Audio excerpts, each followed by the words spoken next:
Hello everyone, मैं Vinod sir आपका स्वागत करता हूं आज के इस नए लेक्चर में। और हम पढ़ रहे हैं पार्ट 2 और टॉपिक हमारा है analysis of financial statement. Part 1 में हमने इसमें इंट्रोडक्शन दिया था कि फाइनेंशियल स्टेटमेंट क्या है, उसका ऑब्जेक्टिव्स क्या है, और उसके बाद हमने देखा था फाइनेंशियल स्टेटमेंट्स के लिमिटेशंस क्या है। अब हम पार्ट 2 में लेकर आए हैं जो सबसे इंपॉर्टेंट पार्ट इसका है, vertical format of balance sheet. तो किसी भी कंपनी का जो वर्टिकल बैलेंस शीट है वो सबसे इंपॉर्टेंट होता है।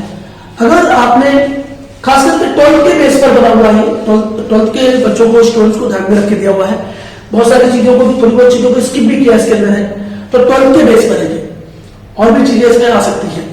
तो हमने पहले से ही बना रखा है vertical format of balance sheet, इसको कैसे यूज करते हैं, कैसे बनाते हैं, उसको समझना है। तो हम इस लेक्चर में वर्टिकल बैलेंस शीट को समझेंगे, तो इसलिए मैंने पहले ही बना रखी है ताकि आपको मैं समझा सकूं। तो चलिए आगे स्टार्ट करते हैं। बैलेंस शीट एज ऑन, सबसे पहले देखिए ध्यान से, अब तक आपने जो बैलेंस शीट बनाई है वो टी फॉर्म में बनाई है, हॉरिजॉन्टल फॉर्मेट में बनाई है। वहां पर असेट्स और लायबिलिटीज बहुत आसानी से आप रख लेते हैं, यहां पर भी बहुत आसानी से रख सकते हैं, इसलिए वर्टिकल फॉर्मेट में। और ये कंपनी की बैलेंस शीट है, तो कैसे करना होगा? सबसे पहले ये सोर्स ऑफ फंड्स, कोई भी कंपनी जब स्टार्ट होती है तो उन्होंने कंपनी ने कौन से सोर्सेज से फंड इकट्ठा किया है। आप सबको मालूम है कंपनी शेयर कैपिटल इकट्ठा करती है, शेयर कैपिटल रेज करती है बाय इशूइंग ऑफ शेयर्स, और पर्टिकुलरली इक्विटी शेयर और प्रेफरेंस शेयर से शेयर कैपिटल इकट्ठा करती है। तो कंपनी का क्या होता है? सोर्स ऑफ फंड होता है। हम कहते हैं ओनर्स फंड्स और shareholders funds. Shareholders fund क्यों कहते हैं? As you know that shareholders are the real owner of the company, therefore इसे शेयर होल्डर्स फंड भी कहते हैं या ओनर्स फंड कहते हैं। तो shareholders are the owner of the company, therefore they are regarded as shareholders fund. So shareholder fund में सबसे पहले आता है share capital. Share capital by issue of equity shares and bye issue of preference shares company क्या करती है? Share capital इकट्ठा करती है। तो ये शेयर कैपिटल आता है, तो देखो दोनों को ऐड करके हमने यहां ले लिया। इसके बाद उसमें ऐड होता है क्या? Reserve and surplus. सरप्लस क्या होता है? नेट प्रॉफिट होता है। और इसके बाद रिजर्व कंपनी बनाती है उसको, जैसे ये प्रॉफिट एंड लॉस अकाउंट, तो ये प्रॉफिट एंड लॉस अकाउंट कौन सा है? क्रेडिट बैलेंस है प्रॉफिट एंड लॉस अकाउंट का, ये इसमें ऐड होता है। अगर प्रॉफिट एंड लॉस का डेबिट बैलेंस होगा तो वो क्या करेंगे? उसे लेस करेंगे। तो ध्यान दीजिए, तो ये प्रॉफिट एंड लॉस अकाउंट आ गया, जनरल रिजर्व आ गया, सिक्योरिटीज प्रीमियम। सिक्योरिटीज प्रीमियम जब कंपनी शेयर इशू करती है तो उसे प्रीमियम पर इशू करती है, तो जितना प्रीमियम का अमाउंट होता है शेयर प्रीमियम भी कहते हैं। सिक्योरिटी प्रीमियम को शेयर प्रीमियम भी कहते हैं। जैसे 10 रुपए का शेयर अगर 12 रुपए में इशू किया है तो जो 2 रुपीज पर शेयर होगा क्या होगा? शेयर प्रीमियम होगा। उसे सिक्योरिटी प्रीमियम अकाउंट में ट्रांसफर कर देते हैं, इसलिए सिक्योरिटी प्रीमियम कर जाता है यहाँ। तो सिक्योरिटी प्रीमियम को भी ऐड कर लेते हैं उसमें। तो भाई कंपनी के पास से एक्स्ट्रा अमाउंट आएगा ना, तो सिक्योरिटी प्रीमियम का अमाउंट होगा। इसके बाद उसमें से लेस कर देते हैं क्या है? Fictitious asset. फिक्टिशियस एसेट के साथ साथ इसमें हम लेस कर सकते हैं क्या है? प्रॉफिट एंड लॉस अकाउंट का डेबिट बैलेंस। तो यहाँ पे लेस होता है कभी कभी प्रॉफिट एंड लॉस अकाउंट का डेबिट बैलेंस नहीं। जैसे मैंने आपसे कहा प्रॉफिट एंड लॉस अकाउंट का क्रेडिट बैलेंस तो दिया है, यहाँ लिखा नहीं है क्रेडिट बैलेंस होता है, याद रखिए। और प्रॉफिट एंड लॉस अकाउंट का जो डेबिट बैलेंस होता है वो यहाँ पर फिक्टिशियस एसेट की जाकर लेस कर सकते हैं उसमें, तो ध्यान रखिएगा। इसके बाद लेस कर देते हैं इसमें से फिक्टिशियस एसेट। भाई फिक्टिशियस एसेट क्या होता है? फिक्टिशियस एसेट जैसे मैं 2-4 एग्जांपल बता देता हूं। फिक्टिशियस एसेट क्यों नोट कर सकते हैं आप? फिक्टिशियस एसेट जैसे आप लिख सकते हैं miscellaneous expenses not written of, miscellaneous expenses not written of, ये आपका क्या है? फिक्टिशियस एसेट है। सेकेंडरी आपका है प्रीलिमिनरी एक्सपेंसेस। प्रीलिमिनरी एक्सपेंसेस ये भी आपका क्या है? फिक्टिशियस एसेट है। इसके बाद share issue expenses, share issue expenses ये भी क्या होता है? फिक्टिशियस एसेट है।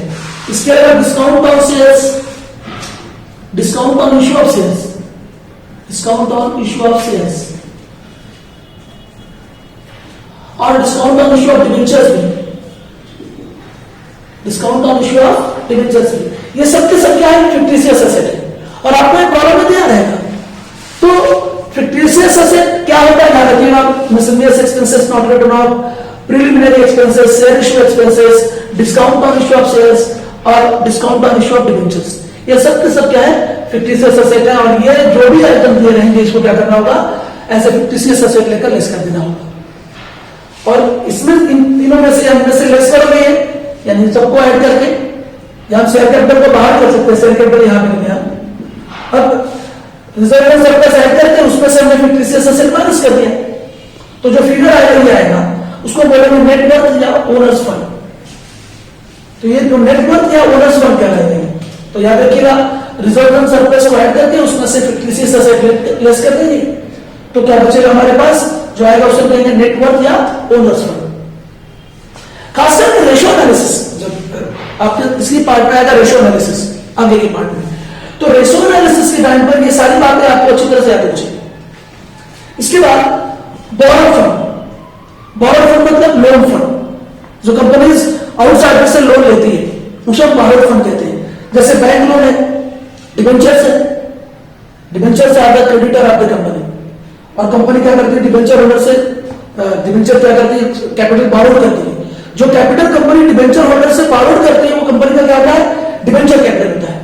डिबेंचर से आता क्रेडिटर ऑफ द कंपनी। तो ये बारोड फंड को ऐड कर लेते हैं, यहां पे लिख दिया। इसके बाद इन तीनों को ऐड करने के बाद जो आएगा उसे बोलेंगे टोटल फंड अवेलेबल।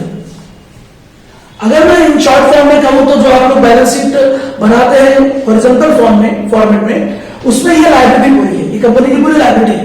कंपनी के पास टोटल फंड कितना अवेलेबल है, कंपनी का जो भी फंड है कंपनी ने खुद ने नहीं लगाया हुआ है, कहीं कहीं से उसे रेस किया हुआ है, तो इसलिए कंपनी का क्या है, ये टोटल फंड है। तो ये आपकी लायबिलिटी होगी, समझिए। अब इसके बाद हमें क्या करना होगा, सेकंड फॉर्म यूज करना। इसका कंटिन्यू इसी से रिलेटेड तो पूरा आगे है वर्टिकल फॉर्म में, यहां पे जगह नहीं थी तो मैंने इसको क्या कर दिया, कंटिन्यू यहां पे लिख दिया। तो यहां पे सबसे पहले आ गया क्या, टोटल फंड अवेलेबल। अब उसके बाद एप्लीकेशन ऑफ फंड्स। तो फंड का एप्लीकेशन मतलब यूज कैसे होता है, इसका कहां फंड कंपनी लगाएगी। जैसे रेफरेंस से कंपनी की फिक्स्ड एसेट में लगा हुआ होता है, land and building, plant and machinery, furniture, vehicles, इसे हम कहते हैं फिक्स्ड टेंजिबल एसेट्स। ये सबके सब कौन से एसेट्स हैं, टेंजिबल एसेट्स। इसके बाद इन्वेस्टमेंट, इसके बाद आपका है वर्किंग कैपिटल।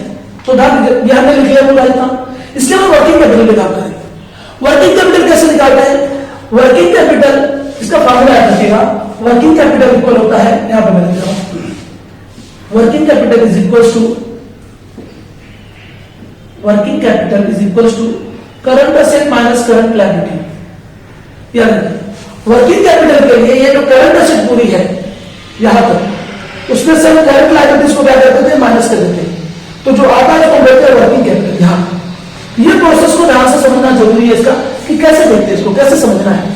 तो वर्किंग कैपिटल पहले करंट एसेट। अब करंट एसेट में ये क्विक एसेट्स है, करंट एसेट में सबसे पहले क्या आएगा, क्विक एसेट्स। सबके सब एसेट्स कौन से एसेट्स हैं, क्विक एसेट्स हैं। पूरी चारों की चारों एसेट्स हमने यहां ली हुई है, ये क्विक एसेट्स है, क्विक करंट एसेट्स है। जैसे क्विक करंट एसेट्स क्या होती है, तो क्या नाम देंगे, क्विक एसेट्स है। क्विक करंट एसेट्स क्या होती है, या क्विक एसेट क्या होती है, जो asset with in a period of 1 year use हो जाती है, उसे हम कहते हैं क्विक एसेट्स। तो ये क्विक एसेट है, कैश हुआ, बैंक हुआ, डेटर हुआ, बिल रिसीवेबल हुआ, ये 1 साल के अंदर के पीरियड में यूज हो जाती है। The asset which are utilized within a period of 1 year, उसे हम कहते हैं क्या, क्विक एसेट्स। तो देखो क्विक एसेट में क्या क्या है, कैश है, बैंक है, डेटर्स है, बिल रिसीवेबल, इन सबको लिख के इसका टोटल लेंगे, इसको हमने क्या कहा, टोटल क्विक एसेट्स। इसके बाद नॉन क्विक एसेट्स। अब नॉन क्विक एसेट्स क्या होती है, वे एसेट्स जो विद इन 1 ईयर के पीरियड में इस्तेमाल नहीं हो पाती, यूज नहीं हो पाती है, 2-3 साल तक यूज होती रहती है बिजनेस में, उसे कहते हैं नॉन क्विक एसेट। जैसे स्टॉक, पूरा स्टॉक एक साल में खत्म हो जाता है किसी भी बिजनेस का। प्रीपेड एक्सपेंसेस, भाई प्रीपेड एक्सपेंसेस हमने किया, अगले साल के एक्सपेंसेस इस साल कर दिया हम, घर से बात करिए। प्रीपेड एक्सपेंसेस क्या है, एडवांस एक्सपेंसेस है, या हम कह सकते हैं एडवांसेस, एडवांस लोन देना किसी को, एडवांसेस गिवन टू आउटसाइडर्स। तो ये भी क्या है, 1 साल के पीरियड के अंदर नहीं यूज हो पाता है, या नहीं हम ले पाते हैं, तो इसे हम कहते हैं नॉन क्विक एसेट्स। तो ये नॉन क्विक एसेट्स का टोटल हो गया, टोटल नॉन क्विक एसेट्स इनका टोटल करके यहां लिखा है। ध्यान दीजिए, इसके बाद total current assets. Total current asset का मतलब होगा quick asset plus non quick assets. Quick assets ये हमारी क्विक असेट्स है और ये हमारी जो नॉन क्विक असेट्स है, इनको दोनों का जो टोटल है, ये टोटल और ये टोटल करके जो मिलेगा उसको हम बोलेंगे टोटल करंट असेट। तो टोटल करंट असेट इक्वल होता है quick assets plus non quick assets. Add कर लेंगे दोनों को, ये जो हमने क्विक असेट निकाली है और जो हमने यहाँ पे नॉन क्विक असेट निकाली है, जब इन दोनों का टोटल करेंगे तो क्या मिलेगा हमें? Total non quick sorry total current asset मिलेगा। ये था टोटल करंट असेट। तो ये था टोटल करंट असेट मिल गया हमें। इसके बाद हमें क्या करना है? मैंने क्या बताया, वर्किंग कैपिटल का फॉर्मूला क्या है कि टोटल करंट असेट में से टोटल करंट लायबिलिटी माइनस करते हैं। तो अब लेस करते हैं करंट लायबिलिटीज। अब करंट लायबिलिटीज में सेम उसी तरह से होगा, quick liabilities and non quick liabilities. Quick liabilities कौन सी लायबिलिटीज होती है? वे लायबिलिटीज जो एक साल के पीरियड के अंदर इस्तेमाल कर ली जाती है, यानी कि क्रेडिटर्स को पे कर देना है, आउटसाइड एक्सपेंसेस पे कर देना है, बिल पे कर देना है, ये एक साल के पीरियड के अंदर। तो करंट लायबिलिटीज माइनस करेंगे। इसमें क्विक लायबिलिटीज आपके पास है, क्रेडिटर्स है, आउटसाइडर्स है, बिल्स पे करेंगे।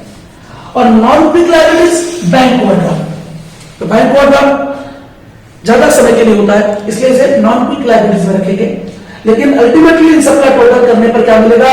क्विक लायबिलिटीज और नॉन क्विक लायबिलिटीज का टोटल करने पर मिलेगा हमें टोटल करंट लायबिलिटीज। ये देखिए, ये आपकी नॉन क्विक लायबिलिटीज है और नॉन क्विक लायबिलिटीज है।